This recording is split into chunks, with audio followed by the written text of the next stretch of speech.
It's February, a time for affairs of the heart, and a time to celebrate the world's most beautiful musical genre. Hello, I'm Theodore Henry. Thanks for joining us for today's edition of Jamaica Magazine. We have informative and entertaining features lined up just for you. We get the show going with a look at the approaching budget season and find out what the experts are saying about the economy. Then later, we turn the spotlight on science and technology. There's much to learn and know, so stay with us.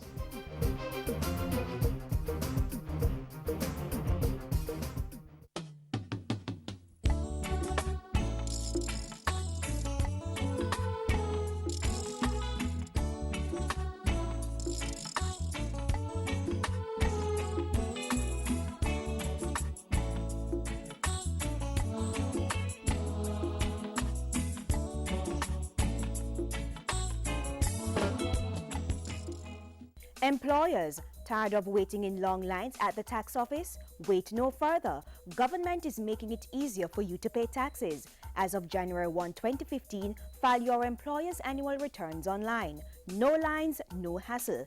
Tax Administration Jamaica TAJ will be implementing the mandatory electronic filing of all employers' annual returns. So get with the program and save time and energy. For more information, call 1-888-TAX-HELP. That's 1-888-829-4357 or visit jamaicatax.gov.jm. This year's budget debate begins the 19th of this month. That's when we'll hear how much the government plans to spend to run the country. Every Jamaican should be paying close attention. Why? Because the government's decisions affect you. So between now and the 19th, we're going to spend some time bringing you up to speed. Today we're looking at what's happening with our economy. Let's go over to Ian Boyne and his expert guest for the details.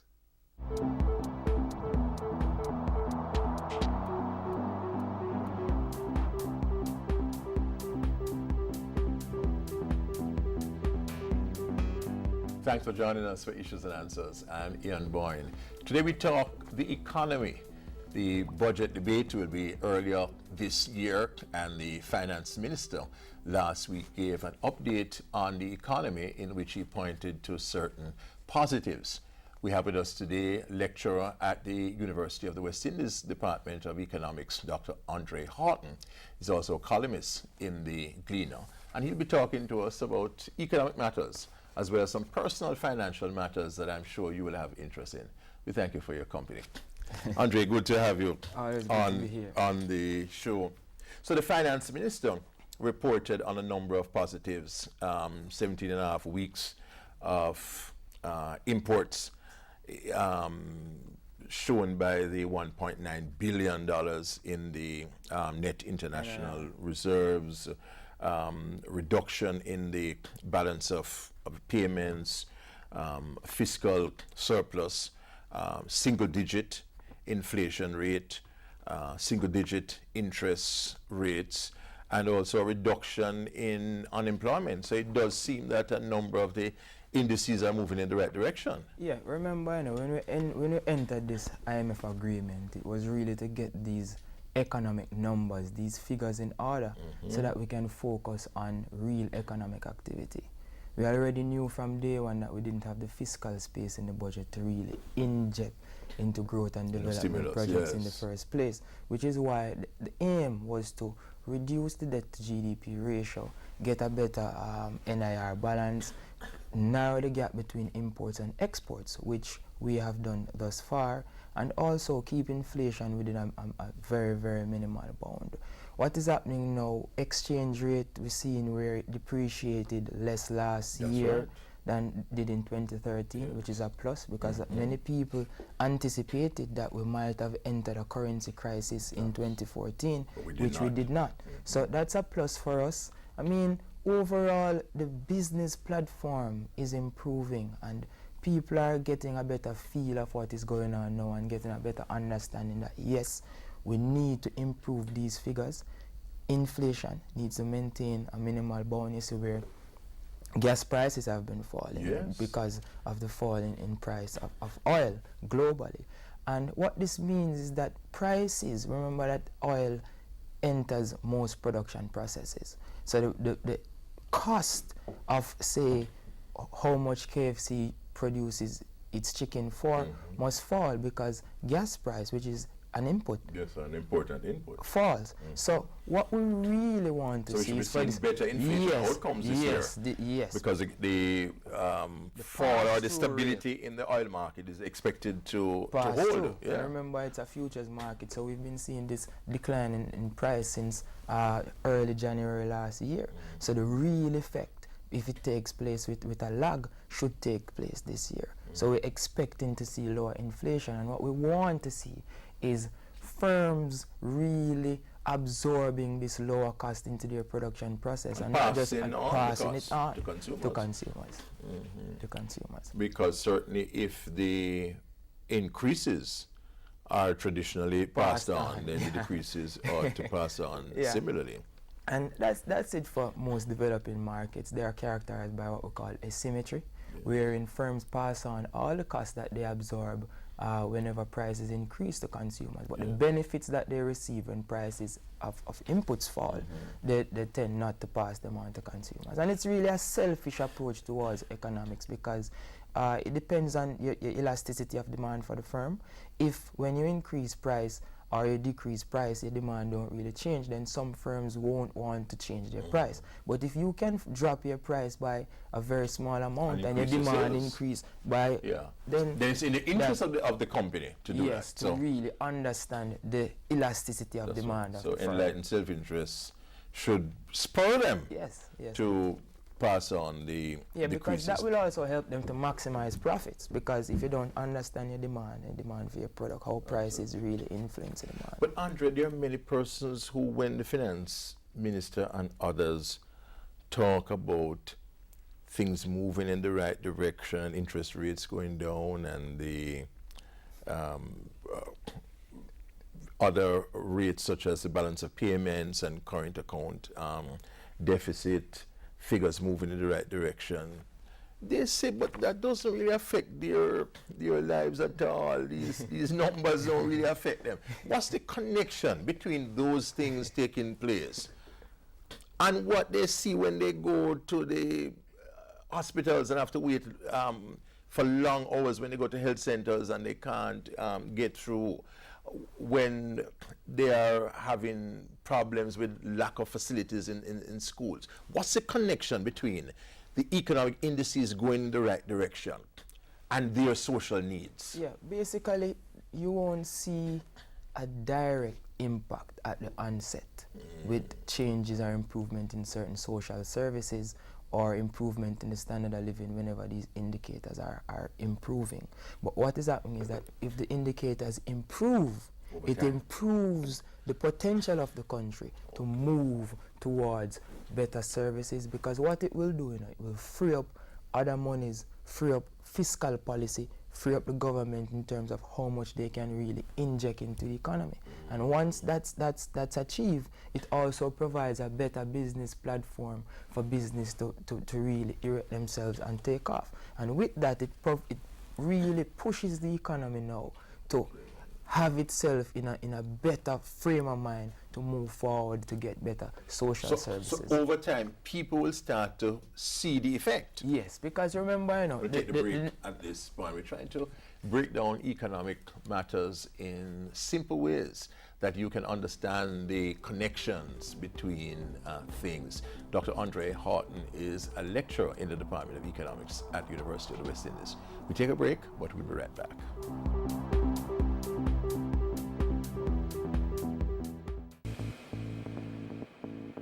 A healthy and educated people living in a clean, natural environment, reducing crime, improving the justice system and governance, building a prosperous economy. It's not just a vision, it's reality. Learn about the plan. Join the vision. My country, Jamaica, has a rich heritage and is very unique. If we all pull together, we can make it the place of choice to live, work, raise family, and to do business.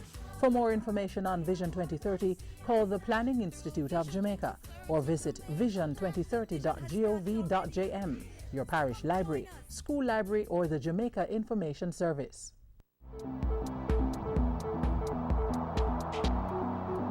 Welcome back. We're talking about economic issues. Dr. Andre Horton, lecturer in the Department of Economics, is our guest. We have been talking about the fact that there are positive indicators in the economy. If inflation for 2014 was 6.4% in comparison with the 9.5% which was recorded in 2013. The rate of depreciation of the currency slowed. Depreciation for 2014 was 7.8%, significantly lower than the 14.4% which was recorded for 2013. Interest rates also declined during 2014, and the current account deficit is projected to improve 5.2% of GDP relative to the estimated 8.6% of GDP for 13-14. And we were saying, Andre, that there is a connection between these seemingly in the air macroeconomic things and people's concrete lives, because the business survey recently showed that business confidence is at the highest that has been in a number of years. So more businesses want to invest, which means that employment will increase and there'll be a virtuous circle. Yeah, and we've expected this. The IMF agreement, as well as how the country has been performing in terms of achieving certain targets, fiscal targets, whatever the case may be, is an indicator to investors, financial institutions, to everyone that the country is serious about economic activity. And if the country is serious about economic activity, then it means that everybody wants to participate because they see where it's going to move forward. And we want to see it happen. It has been gradually happening. But this year, we really expect business activity to take off. I mean, certain handicaps still exist. For example, the government continue to overestimate tax revenue, and that has been one of the major disadvantages we have been encountering over a number of years, because when you overestimate your revenues, you overspend. You understand? And when you overspend, you find yourself underspending. Yeah, because they have been underspending. Because the reason why they have been underspending is because they are anticipating the shortfall. You understand what I'm saying? So basically, what is happening, we definitely need to get this right for the 2014, the 2015, 2016 budget. We definitely need not overestimate our tax receipts. Well, the finance minister did say last week that the government was concentrating heavily now on the growth agenda and was looking seriously at ensuring, having achieved certain fiscal and monetary targets. They're looking now to those, areas of growth, public sector reform and that kind of thing. If the government are really concerned about growth, then the policies that are necessary to boost growth are really imperative. I mean, the whole situation with energy, because we cannot have manufacturing, vertical diversification in terms of moving products from farming to goods that are consumed to other goods that we can consume, needs energy to convert goods from one. Good news last week out of that summit between CARICOM and the U.S. Vice President. We've been hearing a lot of good news. A lot of good news. Remember, we heard some good news at the beginning of last year, and it faltered. So all these good news about the energy, we definitely need to see some real improvement, so that the kilowatt hours costs per kilowatt hour can drop significantly, so that we can have some form of manufacturing taking place if we're serious about production and productivity. What's the role of individuals, Andre? What should the average citizen do, like vis-a-vis productivity, vis-a-vis just resourcefulness and creativity? how should people participate in the economy in a meaningful way to improve themselves and their country? Yeah, first of all, you have to look at the resources that are available to you, and you have to use them efficiently. A lot of people want to engage in production processes, but they look beyond the resources that are available to them. You understand what I'm saying? It is really, if you're in the country and you have land, farm. You understand? If you're in the city and whatever resources you can get your hands on, use them to your advantage. Provide your services, trade in services, whatever the case may be. So it's really not to think about achieving everything one day. It's about gradual steps towards really achieving the goals that each. And you feel the opportunities for the small man in Jamaica? Yes, man. You feel so? Yeah, because look, there are opportunities for everybody to really do what they want to do. People just have to do something. So a lot of people sit around and do nothing and then complain about what is going on around them. Or they try to use or try to have goals that are outside of their reach. You know, so people just need to narrow their goals and take a step-by-step approach. One cocoa, full basket. So it's that approach straight through. So you shouldn't show the hands in the air and say, boy, nothing now go on. You don't support that kind of mentality. I mean, if a lot of people don't have, for example, certain, what you call them, qualifications or certain links, certain connections, certain startup capital. Precisely. People will always have handicaps. That's what it is, yeah. You understand? But at the same time, They can everybody, overcome them. yeah, everybody have handicaps. Everybody have handicaps. So it's really looking at the resources around you, using your persona, interpersonal relationship skills as well, very important. If that's your only asset, you have to use it. Good point. You know, so it's really for everybody to find their own innate abilities, their own niches, and how they can really convert this into economic prosperity. Good motivational advice from economist Dr. Andre Horton, talking to us about the positive indicators in the Jamaican economy and how we as individuals can do our part to better our own lives as well as the life of the nation. We thank you for your company on Issues and Answers. Next week we'll be back. Until then, Ian Bourne wishing you a pleasant day.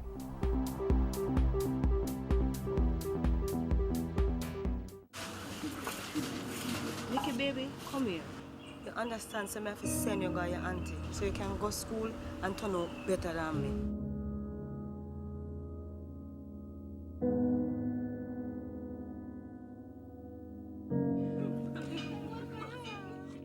When I go be night time. Picnic, come finish your work. If you or anyone you know has been a victim of human trafficking, call 811 or 1-888-PROTECT. Be wise. Open your eyes. Spot them. Stop them. A message brought to you by the National Task Force Against Trafficking in Persons. Science is everywhere around us. We see it in action when we drive, when we cook, and even when we see the doctor. Recently, we celebrated Science and Technology Month to get people thinking about this very important aspect of life. Here's a recap of some of those activities.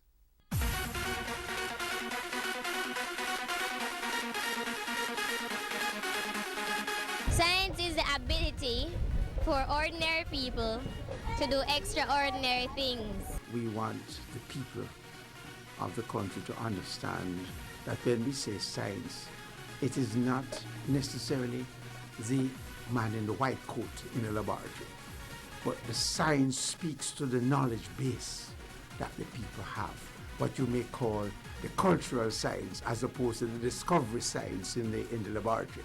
And that cultural science is what we really want to bring to the people, that they are living it daily. And there is so much information there that we're saying to them, time come to look at this kind of information that you have and tell us, look at it and see how you can use that to create opportunities for yourself, your family, your community, the society at large. It takes in all life forms. It brings all things together. When I think of the opportunities that exist in Jamaica beyond today, we are working on things like nutraceuticals, science and technology. You hear we're talking about medical marijuana, science and technology, money, big money. This whole energy crisis that we're facing, it is science and technology innovation that is going to help us to overcome. Science has made everyday life easier than it has ever been. The advancements in communication, health, transportation, even energy applications like electricity are all linked to science, pointing to its relevance.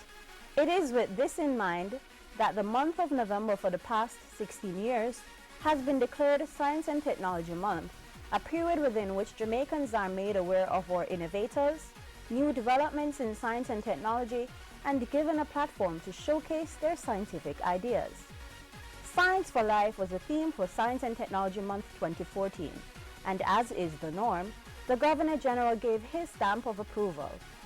Now therefore, I, Patrick Linton Allen, Governor General of Jamaica, do hereby proclaim the month of November 2014 as Science and Technology Month, and urge all citizens of Jamaica to join with the Scientific Research Council, originator of these observances, in recognition of the importance of science and technology for the sustainable development of our nation. This year, a series of science-related activities were carried out by the National Commission on Science and Technology in partnership with the Scientific Research Council and the Ministry of Science, Technology, Energy and Mining.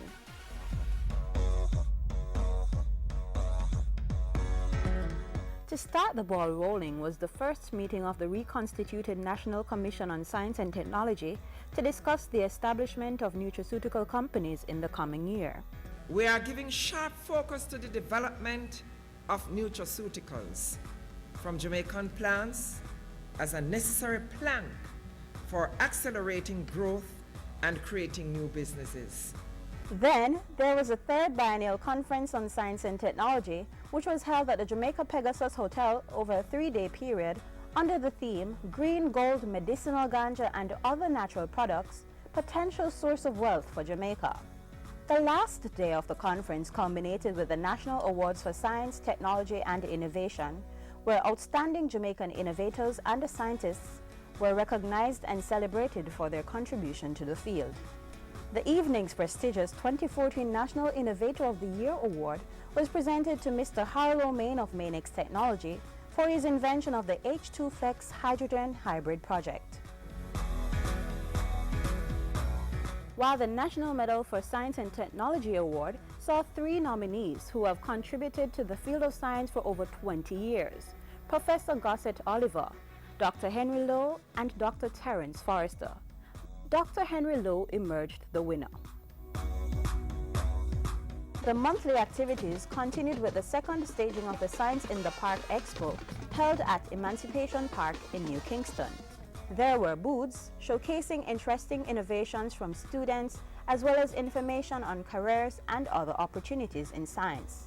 What we want to create are inquisitive minds. We want to create innovators, those of you who will use the information now to make money. And there's nothing wrong in becoming very wealthy, as we want all of you to become. Daryl Edwards, a 6th grader, was just one of the many young innovators on show at the science fair. She explains her invention. The Hydro EPS, what it does, it changes mechanical energy to light energy. So it's using water energy from the water to generate electricity. The month's activities were brought to an end with the Innovators and Venture Support Meetup as a follow-up to the National Awards for Science, Technology and Innovation. The event gave all awardees the opportunity to present their enterprises to prospective investors and business support organizations. Through it all, the public was kept up to date. A think tank session was held at the Jamaica Information Service to ensure that no Jamaican would be unaware of their role, whether as innovator or observer, in Science and Technology Month 2014. Let's all continue to join the effort to build Jamaica through innovation.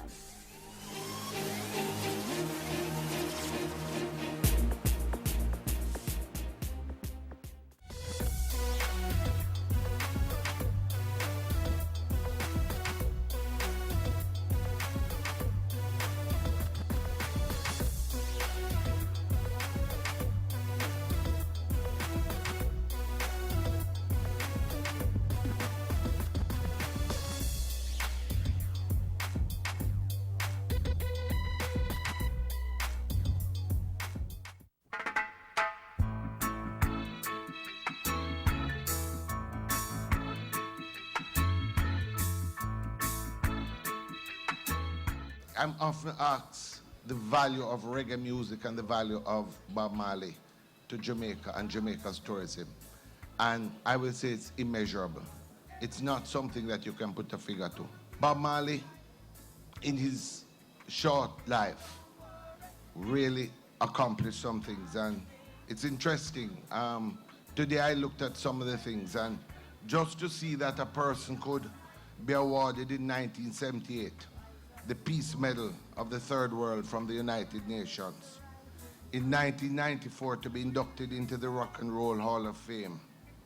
In 1999, to get the Album of the Century for Exodus by Time magazine.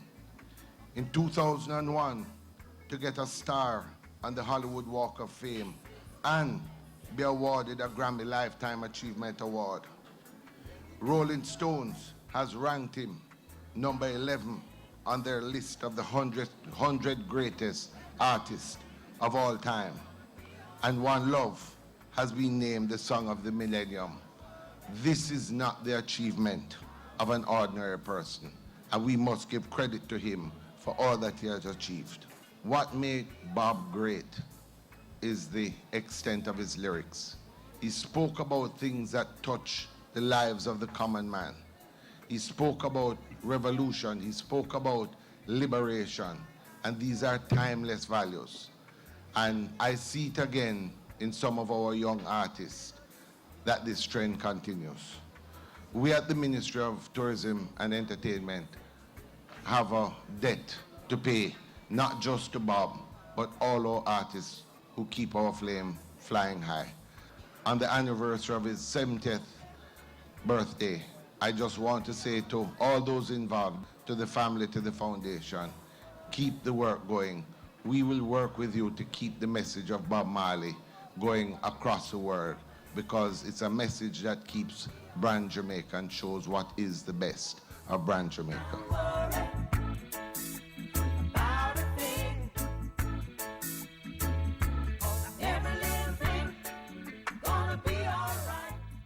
There's a land that I have heard about so far across the sea. Can I hear you? There's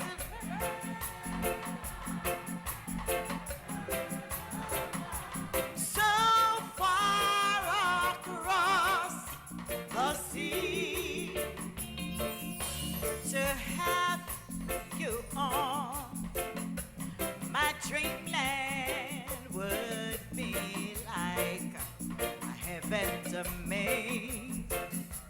To have you on my dreamland would be like heaven to me.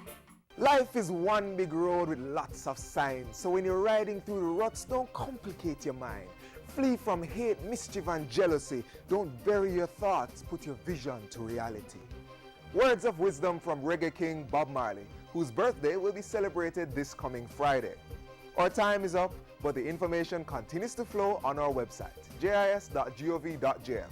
You may also follow us on Twitter at JIS News. Check out our YouTube channel for more videos and programs. We'll be back on your favorite TV station tomorrow.